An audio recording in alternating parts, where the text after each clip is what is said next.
nigishije muri kaminuza imyaka 4. Iyo ninjiraga mu ishuri bwa mbere abantu bagiraga amatsiko, abamaraga kubona ibyigwa mbahaye bakavuga bati Imana yaremye Nikodemu yarakoze, bakayiha icyubahiro. Uyu ni umuyobozi w'umuryango w'abafite ubumuga bw'uruhu mu Rwanda, Dr Nikodemu Hakizimana. Yavuze ko abantu bamushidikanyagaho n'ibanga yakoresha kugira ngo agaragaze ko ashoboye, by'umwihariko mu gihe yamaze yigisha muri kaminuza.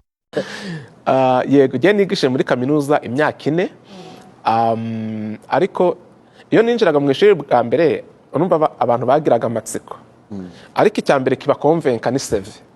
Iyo ubwiye umuntu uti nje kukwigisha ariko nasoje masters, none wowe nje kukwigisha muri kaminuza wasoje secondaire, utegetswe kuntega amatwi, bikorwa birivugira. Icya kabiri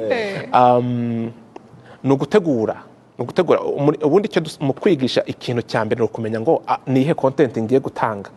Nge buriya ikintu cyitwa ku developa modele nkiyiziho no kwandika. Modele nabaga na developye yabaga ari nta makemwa.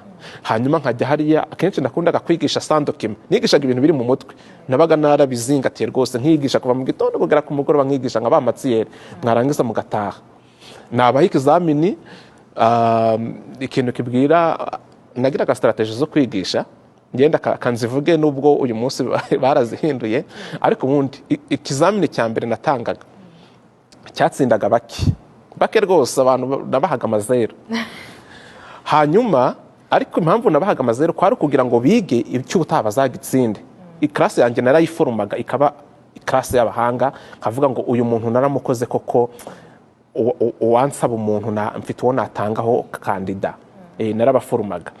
Abanyeshuri rero bamaraga kubona amatsiyeri ndi kubaha rwose, bakaba konvenki, bakavuga bati Imana yaremye Nikodemu yarakoze, bakayiha icyubahiro.